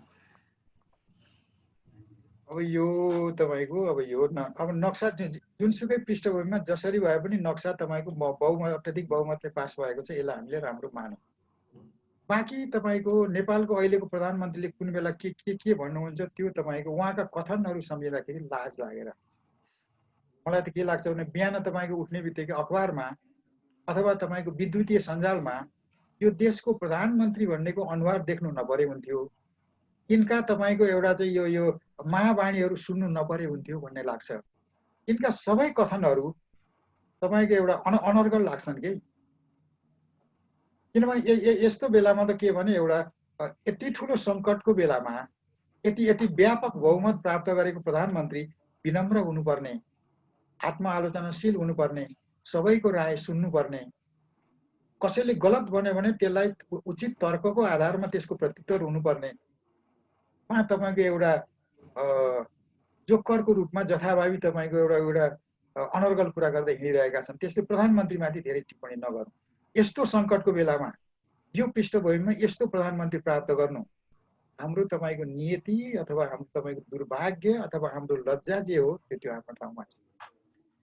बाँकी तपाईँको यो अङ्गीकृतको कुरोमा चाहिँ यो नारी अधिकारको कुरा पनि हो। यो अङ्गीकृतको कुरा कहाँबाट आएको छ? मधेसीप्रति लक्षित छ। हामीले अघि पनि अब यो रोटी बेटीको कुरा गऱ्यौँ, वारिपारीको कुरा गऱ्यौँ, विशेष सम्बन्धको कुरा गऱ्यौँ। बाँकी तपाईँको कि त के भनिनु पर्यो भने मधेसमा बसोबास गर्ने नागरिकले सीमापारीको बिहा गर्नु हुँदैन। यो कुरा भनिएमा, यसलाई कानुन बनाइएमा कानुनको आधारमा यसलाई नियन्त्रण गर्न सकिन्छ। तर ऐतिहासिक कालदेखि नै तपाईँको वारिपारी बिहाबारीको भइरहेको छ। पारीको वारी बिहा गर्छ, वारीको पारी बिहा गर्छ। तिनको तपाईँको भाषागत नाता छ, सांस्कृतिक नाता छ, भोजनको नाता छ। तपाईँको अब वारिपारी माओली ससुराली छन्। त्यस्तो भएको बेलामा तपाईँले कुनै महिलालाई अङ्गीकृत नागरिकता दिँदैमा देशै डुब्छ भने त्यस्तो मुला देश काम लाग्दैन कि। नेपालको जग त धेरै बलियो छ। पहाडी जति राष्ट्रवादी हो, मधेसी त्योभन्दा कम राष्ट्रवादी होइन। भन्छन् के भने यिनीहरू त हिजो बिहारबाट आएका हुन्, बुद्ध कहाँबाट आएको हो? लुम्बिनी त पर्वत कुशमा तनहुँ अथवा काठमाडौँ होइन। जानकी मन्दिर कसले निर्माण गर्यो? पहाडीहरूले निर्माण गरेका होइनन्। मधेसको तपाईँको आबादी र सभ्यताको रचना कसले गर्यो? पहाडीले गरेका होइनन्। र नेपालमा अहिलेसम्म जे जति तपाईँको राष्ट्रिय गद्दारी भएका छन्, त्यो त मधेसीले त गरेका होइन। गण्डकी सन्धि, कोशी सन्धि, महाकालीदेखि लिएर तपाईँको कालापानीसम्म तपाईँको जे जति एउटा ज्यादतीहरू भएका छन् नेपालको अहितको पक्षमा, त्यो त मधेसीले गरेको होइन। त्यसले अङ्गीकृत नागरिकको हकमा चाहिँ मेरो मत फरक छ। यदि कि त पारी बिहा गर्नै हुँदैन, बिहा गर्ने नै हो भने बिहा गरेपछि नागरिकता लिनुपर्छ। हुन्छ, यस पछाडि अब म धन्यवाद सर। दुर्गा खत्री, तपाईँ छोटोमा प्रश्न राख्नुहोस् है। हजुर नमस्कार। यो सरकार त नालायक भयो, यसलाई त हटाउनै पर्छ। तर आन्दोलनलाई हाँक्न सक्ने नेतृत्व सडकमा भएन। यदि आन्दोलन भइहाल्यो र सरकार ढलिहाल्यो भने पनि आउने त फेरि तिनै शेरबहादुर माधव प्रचण्डहरू नै होलान् होइन। त्योभन्दा नि पर गएर यीभन्दा फरक कोही व्यक्ति आयो भने ती पूर्व राजा ज्ञानेन्द्र होलान्। यी सम्पूर्णलाई त हेरेकै हो। यिनीहरू कसैले पनि जनताको पक्षमा काम गर्ने त देखिँदैन। अबको निकास चाहिँ के त भन्ने युवा आशंका जुन छ अहिले व्याप्त रूपमा देखिरहेको, यो आशंकाको निराकरण चाहिँ कसरी गरिदिनुहुन्छ? धन्यवाद मित्र। यो के भने यदि मलाई प्रश्न सोध्ने अवसर दिएको भए मेरो प्रश्न पनि ठ्याक्कै यही हो। मसँग यसको जवाब छैन। हाम्रो सबभन्दा ठुलो दुर्भाग्य के हो भने हामीले नेकपा डबलको कुरा गर्यौं। यत्रो व्यापक जनमतबाट निर्माण भएको यति विघ्न शक्तिशाली सरकार हुँदाहुँदै पनि यसले आम मानिसको जीवनमा सकारात्मक प्रभाव पर्ने किसिमको नेपालको स्वास्थ्य जनहित अनुकूल हुने गरी, शिक्षा जनहित अनुकूल हुने गरी, कृषिलाई तपाईँको सम्वर्धन गर्ने गरी यो सत्ताले के पनि गरेको छैन।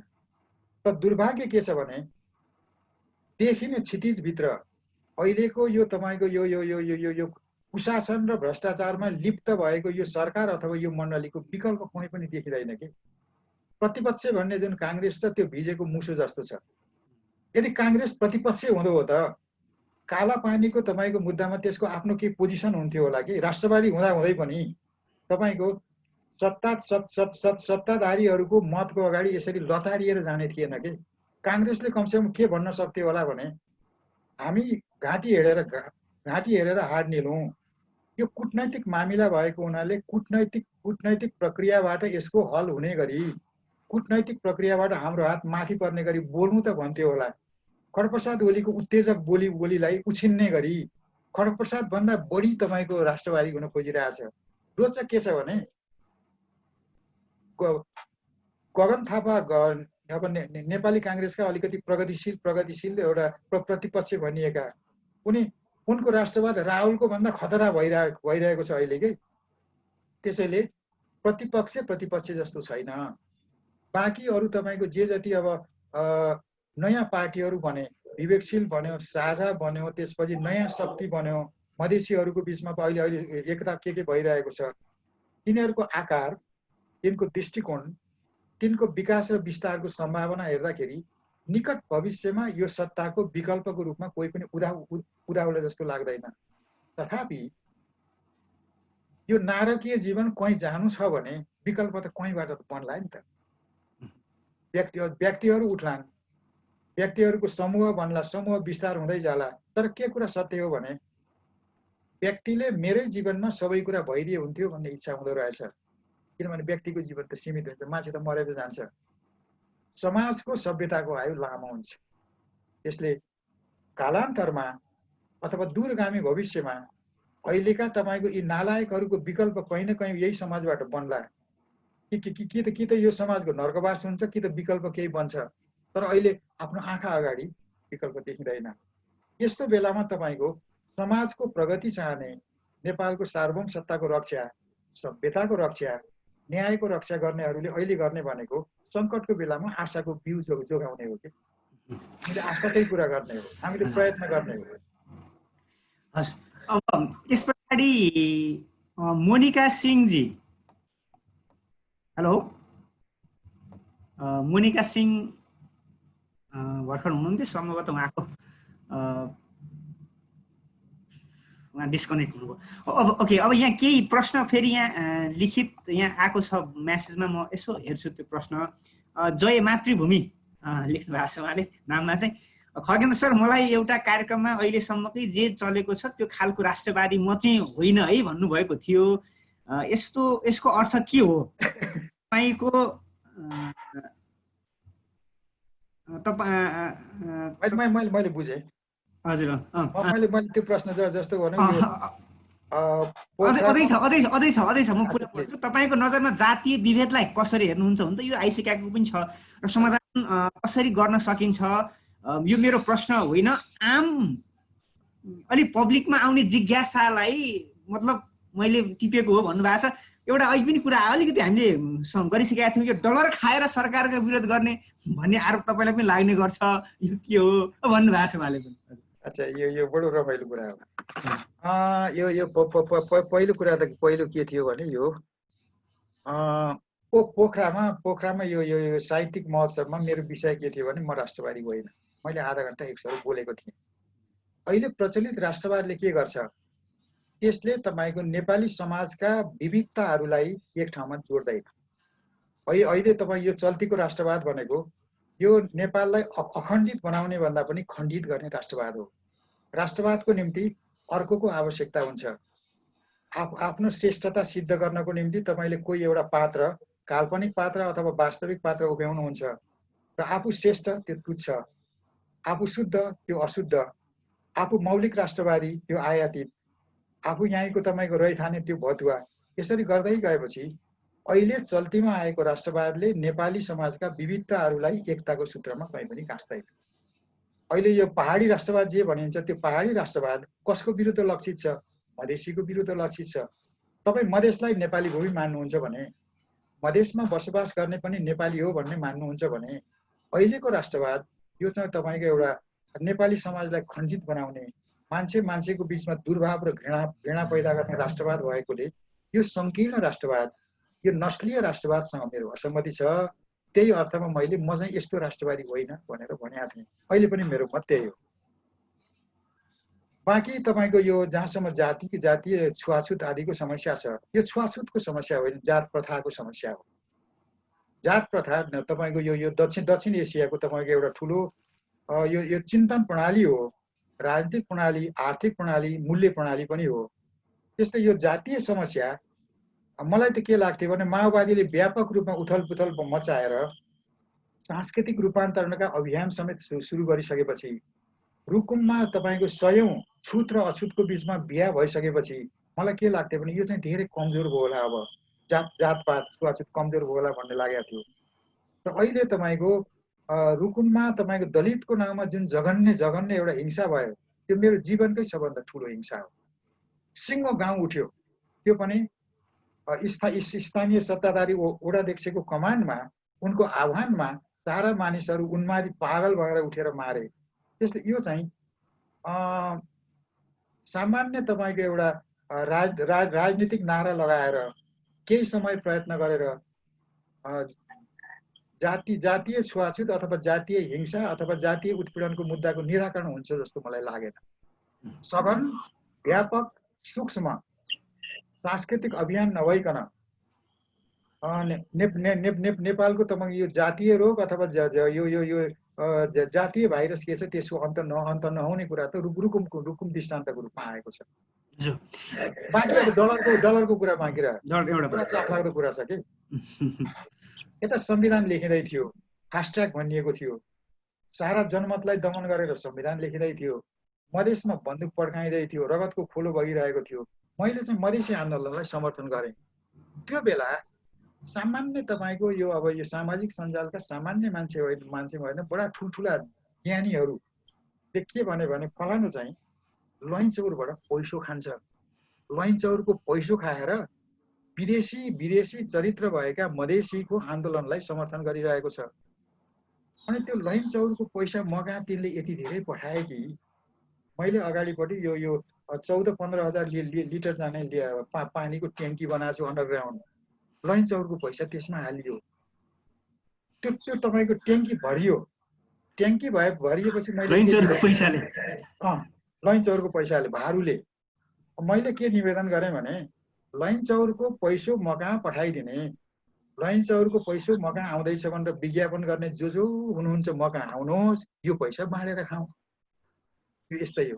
अघि तपाईँले भन्नुभएको थियो सत्तासँग असहमति व्यक्त गर्ने बित्तिकै, विमति व्यक्त गर्ने बित्तिकै, त्यसमाथि टिप्पणी गर्ने बित्तिकै तपाईँलाई पहिले पञ्चायतले केही भन्थ्यो, पञ्चायतले तपाईँको अब विदेशी दलाल भन्थ्यो, अराष्ट्रिय तत्त्व भन्थ्यो, केही भन्थ्यो। अहिले पनि त्यो भनिन्छ कि।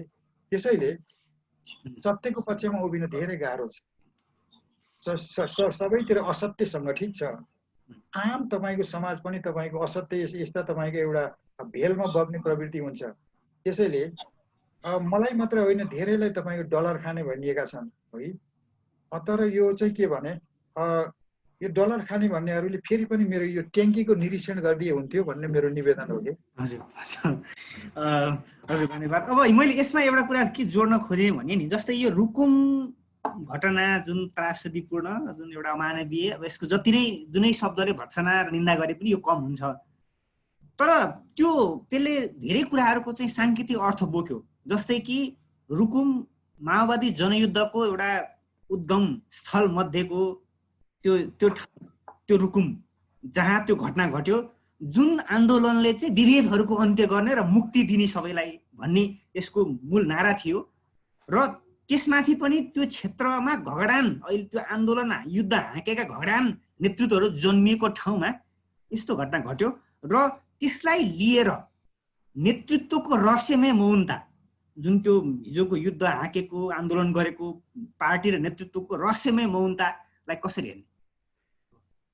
तपाईँले यो माओवादी जनयुद्ध कालमा रुकुममा जे गरियो भनेर तपाईँले चर्चा गर्नुभयो, त्यो तपाईँको प्रशंसनीय र स्तुति कुरा थियो।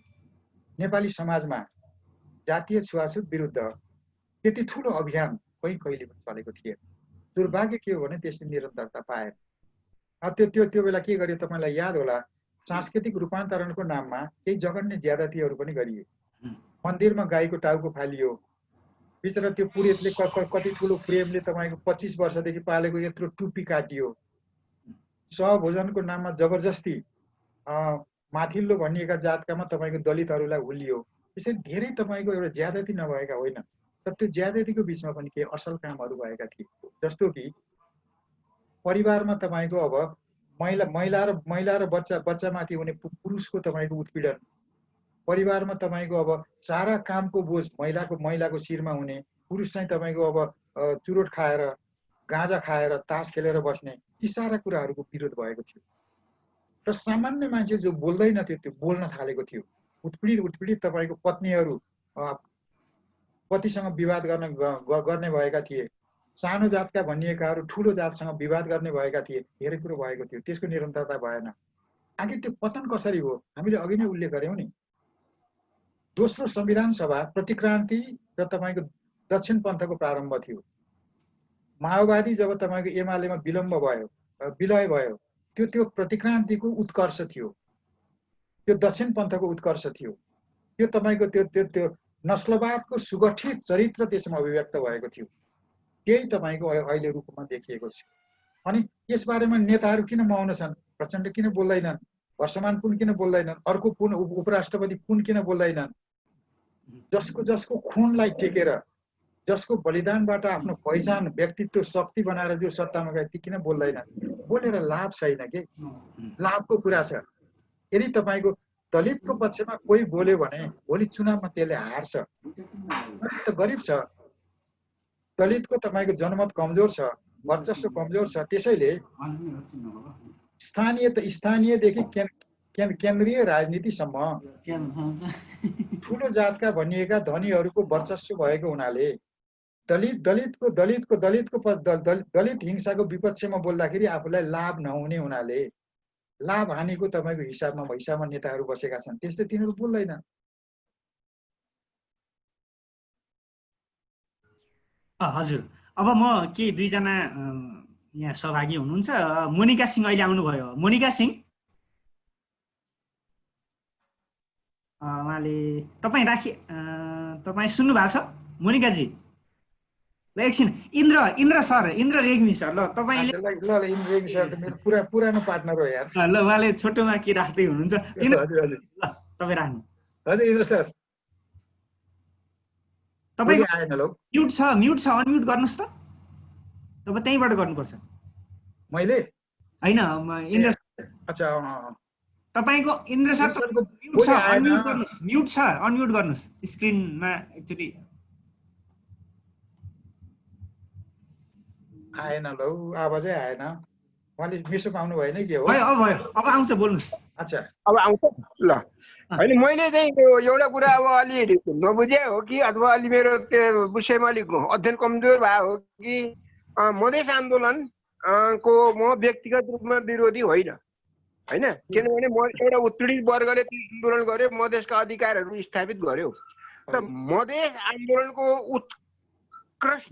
उत्कृष्ट रूप चाहिँ कहाँ भयो भन्दाखेरि रौतहट गौरमा छानी पहाडिया समुदायका मान्छेहरूलाई विभत्स रूपमा जुन दर्जनौं मान्छेहरूलाई त्यहाँ हत्या गरियो त्यसलाई पनि हामी मधेस आन्दोलनकै रूपमा व्याख्या गर्छौँ के त्यो ठिक थियो एउटा प्रश्न अर्को मेरो प्रश्न के हो खगेन्द्रजी भने अस्ति चुच्चे नक्साको कुरा आयो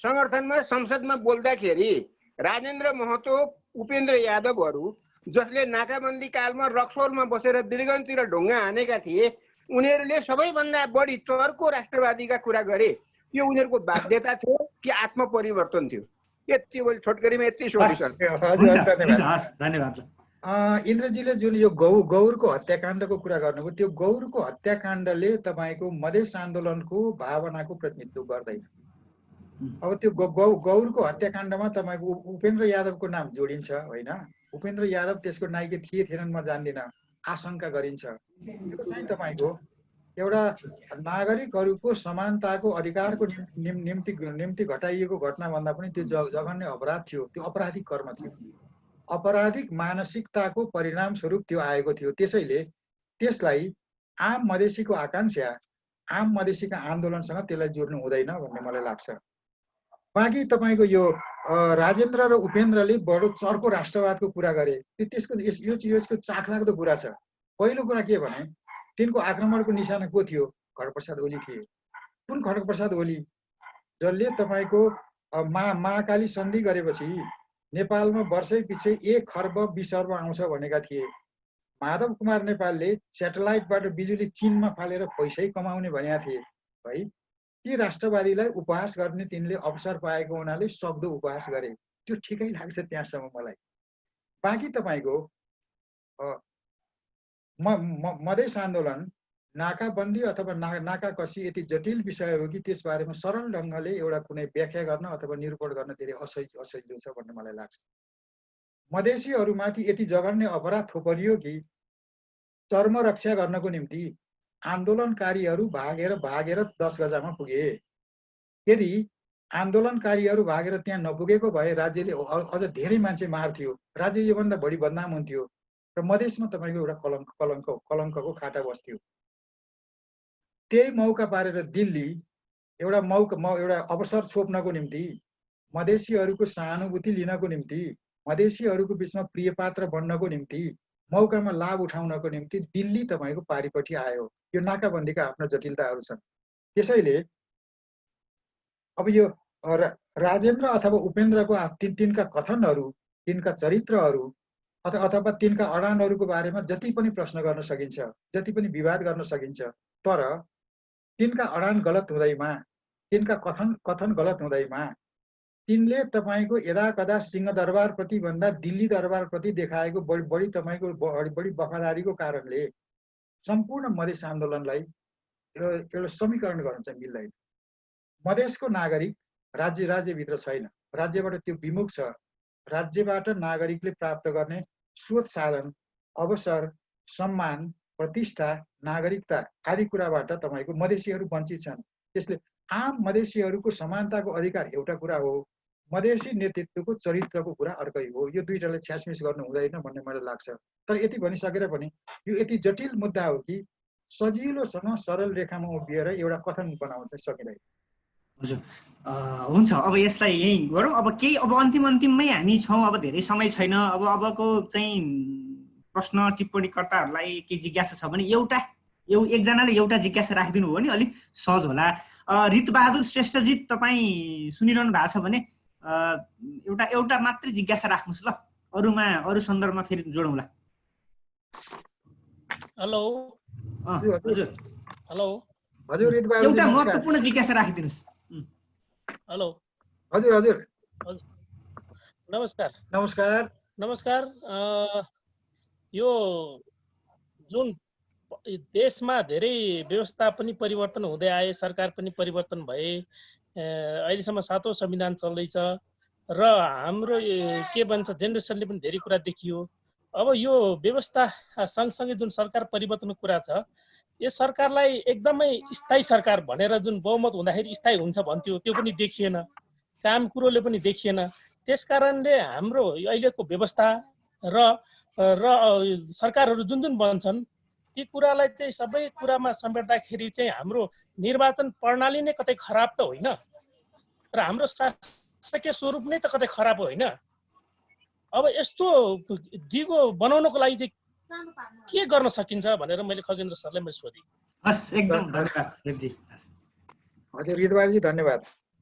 अब यो मैले पहिलेको कथन दोहोऱ्याउने हो भने यो मेरो पनि प्रश्न हो कि हामी कहाँ तपाईँको धेरै ठुला आन्दोलन भए, बलिदान भए, धेरै व्यवस्थाहरू परिवर्तन भए, त्यो सबै हुँदाहुँदै पनि समाजका तपाईँको आधारभूत समस्याहरू अथवा सामाजिक राजनीतिक रोगहरू अद्यापि विद्यमान छन्।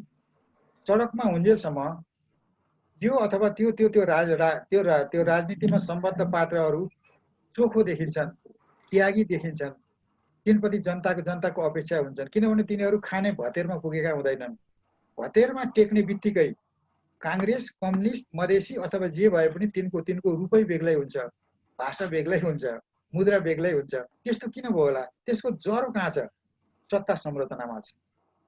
यो सत्ता संरचना यति तपाईँको यो जरुवा र यति कठोर छ कि कुनै पनि मान्छे कुनै आदर्श लिएर त्यहाँ पुग्यो भने उसले त्यहाँ केही पनि गर्न सक्दैन।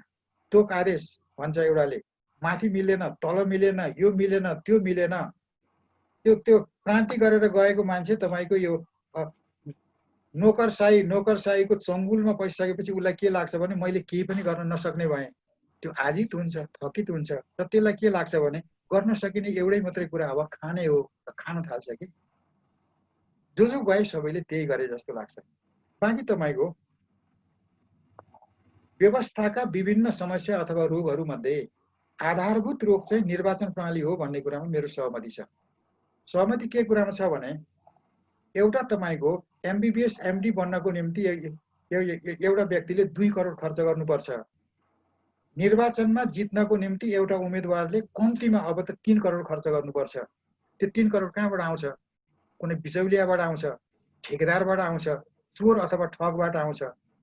तिनले तपाईँको उम्मेदवारलाई त्यो लगानी किन गर्छन्?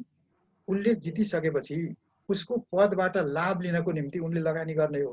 त्यसैले 2 करोड खर्च गरेर जो एमडी डाक्टर हुन्छ त्यसले सबभन्दा पहिले के गर्छ? उसको समस्या त 2 करोड उठाउनु हो नि त। उसले नैतिक अनैतिक केही पनि हेर्दैन। नेताको कुरा पनि त्यही हो। त्यसले व्यवस्थाभित्र धेरै तपाईँको कमजोरीहरू, खराबीहरू होला। आधारभूत योग चाहिँ पैसाले चुनाव जित्ने, विचारले, विवेकले, नैतिक निष्ठाले, लोकप्रियताले चुनाव जितिँदैन। चुनाव पैसोले जितिन्छ। हरेक पछिल्लो चुनाव पहिलो चुनावभन्दा महँगो हुँदै गएको छ। त्यसैले भ्रष्टाचारको जडमध्ये एउटा चुनाव हो। यसको मतलब यो त्यो शासकीय प्रणालीकै रोग हो भन्नेमा म सहमत छु। हजुर हुन्छ। अब 2 जनाको लिन्छु म। यहाँ सुरेन्द्र परियारजीले अघिदेखि नै केही सोध्न खोजिरहनु भएको छ, मेसेज गर्नु भएको रहेछ। सुरेन्द्र परियारजी, हेलो सुरेन्द्रजी, सुरेन्द्र परियार सुन्नु भएको छ? उहाँको अलमल भयो। मोनिका सिंहजीको पनि फेरि त्यस्तै डिस्टर्ब भएको छ। अब यहाँ एकजना प्रश्न सोध्नु भएको छ हाम्रो गोविन्द प्रसाद काराखेतीले। उहाँको धेरै प्रश्नहरू पनि छन्, तर एउटा म प्रश्न लिन्छु। हुन त यो प्रधानमन्त्रीलाई कसरी जिम्मेवार बनाउन सकिएला हाम्रो बसको कुरा उहाँको प्रश्न छ। प्रधानमन्त्रीलाई कसरी जिम्मेवार बनाउन सकिएला? किन यस्तो जन्ती जाँदा गफ लाउने बुढा जस्तो भए? खगेन्द्र संग्रौलालाई सुझाव कुनै 3वटा सुझाव दिनुहोस् न मलाई भन्नुहुन्छ। अच्छा, अब यो तपाईँ के छ भने त्यो गन्देजार रोपेर गुलाबको आशा गर्न सकिँदैन। परिवर्तनका जे मुद्दाहरू थिए ती सबै मुद्दाको विरोधीलाई सिंहासनमा राखेपछि त्यसले के गर्छ? तपाईँले बाँदरलाई मकैबारीको गोठालो बनाएपछि बाँदरले के गर्छ? मकै त नाश गर्छ। खड्गप्रसादले गरे त्यही। उनी गणतन्त्रको पक्षमा कहिल्यै थिएन, समावेशीको पक्षमा कहिल्यै थिएन, पहिचान वा प्रतिष्ठाको मुद्दाको पक्षमा पनि कहिल्यै थिएनन्। इतिहासको संयोग, दुर्घटना अथवा हामी सबैको दुर्भाग्यले गर्दाखेरि उनी प्रधानमन्त्री भए। त्यसैले जसमा तपाईँको विनम्रता छैन, लज्जाशीलता छैन, नागरिकहरूका टिप्पणी अथवा आलोचनाको ऐनामा आफूलाई हेरेर आत्मसमीक्षा गर्ने, आफ्ना कमीहरू हटाउने, सबलता बढाउने, जसमा त्यो जिम्मेदारी बोध छैन, त्यस्तो मान्छेलाई तपाईँको अति उपदेश दिएर केही तपाईँको टिप्सहरू दिएर परिवर्तन गर्न सकिँदैन। एउटै मात्र सक्ने कुरो के भने यत्रो नेकपा डबलमा खड्गप्रसाद ओलीको विकल्प कोही छैन। त्यो एकजनाको सर्वसत्तावाद र मनपरी किन भएको होला? हामीले तिमीलाई सोध्ने हो कि हामीमाथि खड्गप्रसाद ओली तिमी किन थोपरिरहन्छौ? जसका वचनहरू तर्कमा उनिएका छैनन्, जो अनर्गल कुरा गरिरहेको छ, जो आफै डाक्टर पनि भएको छ, समाजशास्त्री उही भएको छ, सबै भएको छ, हरेक मान्छेलाई ओठे जवाब दिएको छ, यस्तो नालायक, गैर जिम्मेदार, अनैतिक र क्रूर मान्छेलाई तिमीले प्रधानमन्त्री किन बनाएका? हामीले यो नेकपा डबलको जमातलाई प्रश्न गर्नुपर्छ। यो मेरो प्रश्न हो, सायद तपाईँको प्रश्न पनि होला। हुन्छ, अब अन्तिम पटक मोनिकाजीलाई सोध्छु। तपाईँ सुनिरहनु भएको छ मोनिकाजी? मोनिकाजी आउनु भयो भने कि उहाँको अलिक प्रब्लम आयो। मनिकर सर एउटा मैले यहाँ अघि नै खगेन्द्र सरलाई मैले एउटा सोधेको कुरा चाहिँ यो एउटा एन्सर उहाँबाट मैले चाहेको थिएँ। हाम्रो यो राष्ट्रवाद र यो एमसीसी को विषयमा चाहिँ खगेन्द्र सरबाट अलिकति मैले जवाफ चाहेको थिएँ। सरले मिल्छ भने त्यो विषयमा अलिकति हुन्छ ल, यही विषयमा सर हुन्छ हस्, धन्यवाद। राष्ट्रवादबारे त मैले आफ्नो मत अब मैले जानी नजानी ढङ्ग पुर्याएर अथवा नपुर्याएर मैले मनग्गे बोलिसकेँ। एमसीसी को कुरा चाहिँ के छ भने मेरो सरल कुरा छ कि म अर्थशास्त्री होइन, म परराष्ट्र विज्ञ होइन, म रणनीतिज्ञ होइन। त्यसैले यसभित्रको अन्तरेका त्यो सूक्ष्म जटिल कुराहरू म बुझ्दिनँ। तर एउटा तपाईँको अब यो अनाडीको एउटा हिसाबले मेरो तर्क एकदम सरल छ। उत्तर अमेरिका त दुईटा छैन। अनि यो तपाईँको यो एमसी भन्ने जे छ र यो पेसिफिक रणनीति भन्ने जे छ नि, ती कुन देशका नीति र रणनीति हुन्? उत्तर अमेरिकाका। कुनै पनि सरकारका नीति र रणनीतिहरू भनेको मान्छेको शरीरका विभिन्न अङ्ग अवयवहरू जस्तै हुन्छन्। शरीरको तपाईँको मुटु र फोक्सोको सम्बन्ध हुन्छ, फोक्सो र कलेजोको सम्बन्ध हुन्छ, तपाईँको अब धमनी र किडनीको सम्बन्ध हुन्छ। त्यसै गरी एमसीसी भन्ने जुन जन्तु छ यो इन्डो पेसिफिकसँग प्रत्यक्ष रूपमा जोडिन्छ। किन इन्डो पेसिफिक तपाईँ कस्तो रणनीति हो? उत्तर अमेरिकाको। यो एमसी भन्ने जन्तु के हो? त्यो पनि उत्तर अमेरिकै हो। त्यसैले यो त्यसको रणनीतिसँग जोडिन्छ जोडिँदैन भनेर तर्क गर्नु र बत्ती बालेर खोज्नु भनेको मूर्खतापूर्ण कुरा हो। त्यो हामीलाई मूर्ख बनाइने कुरा हो। एक। दोस्रो कुरो, मेरो चाहिँ एकदम अनाडीको प्रश्न के हो भने अहिले संसारैभरि आर्थिक सङ्कट छ। संसारका तपाईँको अब धेरै शक्तिशाली भनिएका देशहरू विपन्नहरूलाई तपाईँको ऋण दिनेहरू, अनुदान दिनेहरू पनि ठुलो आर्थिक सङ्कटमा छन्। यत्रो ठुलो सङ्कट भइरहेको बेलामा अमेरिकाले यति धेरै पैसा लौ न हजुर तिमी खाइदेऊ भनेर निवेदन किन गरिरहेको होला? एक। अब यो चाहिँ यो बेल्ट एन्ड रोड इनिसिएटिभसँग जोडिन्छ कि अहिले संसारमा दुईटा बाघहरू छन्। अमेरिका बुढो बाघ हो, चीन उदीयमान बाघ हो कि। यो दुईटा बाघहरूको बिचमा प्रतिस्पर्धा छ।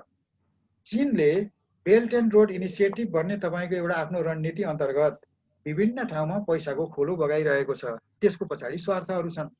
त्यसको प्रतिस्पर्धामा इन्डो पेसिफिक स्ट्राटेजी अथवा यो एमसीसी आएको हो। त्यसैले यथार्थ यही हो। यो यथार्थका बिचमा अमेरिकाका निहित स्वार्थहरूबाट जोगिएर नेपालको हित र लाभ हुने गरी यसलाई लिन मिल्छ भने लिने हो, होइन भने छोडिदिने हो। किनभने नेपालले तपाईँको अमेरिकाबाट एउटा ऋण र अनुदान लिन थालेको 50 को दशकदेखि हो। त्यो ऋण र अनुदानले नेपाललाई के बनायो? झन् गरिब बनायो। नेपालको बुद्धिजीवीहरूलाई पराश्रयी भिखारी बनायो। त्यसैले यो पैसा नलिँदा नेपाल डुब्दैन।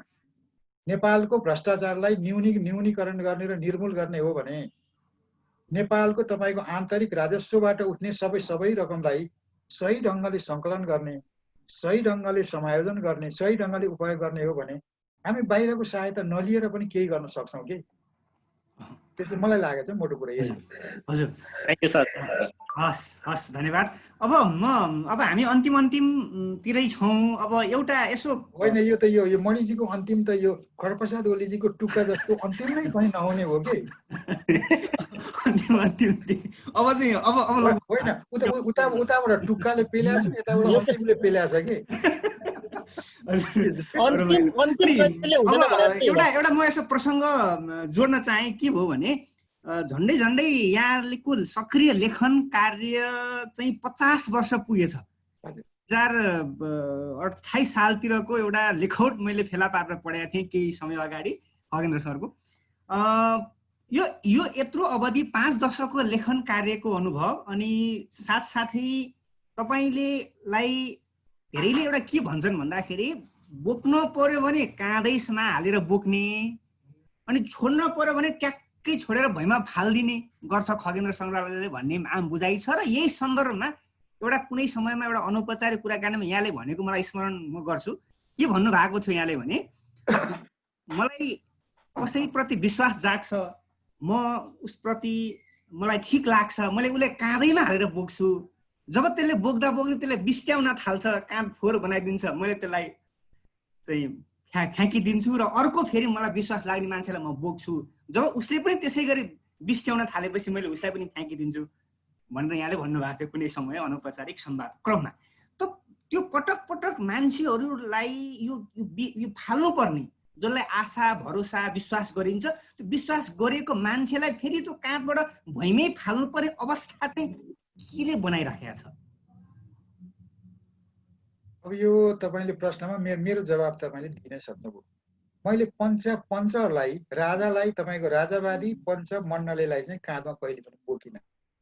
राजतन्त्रसँग मेरो सधैँ असहमति रह्यो, मण्डले प्रवृत्तिसँग मेरो सधैँ असहमति रह्यो। मैले सधैँ तिनको आलोचना गरेर प्रतिपक्षमा रहेँ। बाँकी तपाईँको सन्दर्भमा नेपाली कङ्ग्रेसका खास नीतिहरू र नेपाली कङ्ग्रेसका खास पात्रहरूलाई मैले सार्वजनिक रूपमै समर्थन गरेँ, निशर्त समर्थन गरेँ। कम्युनिस्ट त के भने मेरो आफ्नो एउटा वैचारिक सैद्धान्तिक दार्शनिक आदर्श पनि भएको हुनाले कम्युनिस्टको नामबाट जनअधिकारका पक्षमा जसले जहाँ जे प्रयत्न गरे तपाईँको ती प्रयत्नहरूलाई मैले सधैँ समर्थन गरेको छु। कतिपय सन्दर्भमा चाहिँ धेरै ठुला उथलपुथल गरेर समाजमा धेरै ठुलो आशा जगाएर जो तपाईँको सडकमा आए तिनीहरूप्रति तपाईँको एउटा उमङ्गमय आशा उत्पन्न हुनु, समर्थनको भाव उत्पन्न हुनु, कृतज्ञता भाव उत्पन्न हुनु स्वाभाविक कुरो हो भन्ने मलाई लाग्छ। दुर्भाग्य के छ भने नेपालको तपाईँको एउटा राजनीतिक शक्तिहरू फर्सी कुए जस्तो कुएका छन् कि तपाईँ पूर्वानुमानै गर्न सक्नुहुन्न। अहिलेको यो माओवादी खड्गप्रसाद ओली तपाईँको यो बैलगाडावाला खड्गप्रसाद ओलीको चरणमा यसरी समर्पित भएर पतित होला भनेर कहिले अनुमान गर्नुभएको थियो? मैले गरेका थिएँ। त्यो मेरो अदूरदर्शिता होला, मेरो अविवेक होला, मेरो असमझदारी होला, मैले गरेका थिएँ। त्यसले म त पुष्पकमलको चुनावमा म त तपाईँको एउटा सडकमै हिँड्या हो, बाबुरामजीको समर्थनमा पनि हिँड्या हो। तिनीहरू जबसम्म सही थिए, नेपाली समाजलाई न्यायको जगमा उभ्याउने, विविधता र बहुलताको जगमा उभ्याउने, यो राज्यलाई साझा बनाउने प्रक्रियामा तिनले जे चेष्टा गरेका थिए ती चेष्टाहरूप्रति मेरो निशर्त समर्थन थियो। जब ती सत्तामा गए फर्सी जस्तो कुएपछि मैले त बिसाउनु पर्यो। अब यो चाहिँ दुश्चक्र जस्तै मेरो दुर्भाग्यवश, तपाईँहरू सबैको दुर्भाग्यवश यस्ता कथाहरू पुनरावृत्त भइरहेका छन्। पुनरावृत्त भइरहेका यस्ता कथाहरू झेल्न हामी अभिशप्त छौँ। हजुर हुन्छ। अब आज हामी अब त्यसैलाई सकाउँछौँ नि। अब आजको यस संवादमा हामीले महत्त्वपूर्ण विषयमा संवाद गऱ्यौँ र आदरणीय खगेन्द्र सङ्ग्रौलाज्यूलाई हार्दिक धन्यवाद छ यो संवादको समय र संवादको लागि। र आज प्रत्यक्ष जुम मार्फत जोडिएर जति पनि जिज्ञासा राख्नुभयो, हामीलाई सुनिदिनु भयो, यो अवधिसम्मको लागि यहाँहरू सम्पूर्णलाई हार्दिक धन्यवाद। आज क्षमा पनि माग्नुपर्छ, आज प्राविधिक यो त्यति सपोर्ट गरेन, हामी लाइभ जान सकेनौँ, तर यो भिडियोलाई हामी कुनै पनि माध्यमबाट हामी बाहिर ल्याउनेछौँ र भिडियो रेकर्ड भएको छ। र आजको संवादलाई म यहीँ टुङ्ग्याउन गइरहेको छु। र अन्त्यमा मेरो एउटै मात्र अन्तिममा के भने यदि यो कार्यक्रम कसैले हेऱ्यो भने हामीलाई प्रश्न के सोध्छ भने नेपाली समाज त यो महिलाविहीन समाज रहेछ। नेपाली समाजमा त एउटा जुगामुठी पुरुषहरू मात्रै रहेछन्। त्यो महिलै नभइकन यी पुरुषहरूको जायजन्म चाहिँ कहाँबाट भयो होला भन्ने एउटा प्रश्न हामीलाई सोधिनेछ। त्यो प्रश्नको जवाब हामीले खोज्नुपर्छ। हस्, धन्यवाद यसको लागि एकदम। हुन्छ हुन्छ, आज यसैका साथ आजको संवादलाई म समापन गर्न चाहन्छु। त्यही अनुरोध गर्दै फेरि पनि सबैलाई नमस्कार। सम्पूर्णलाई नमस्कार, जय होस्।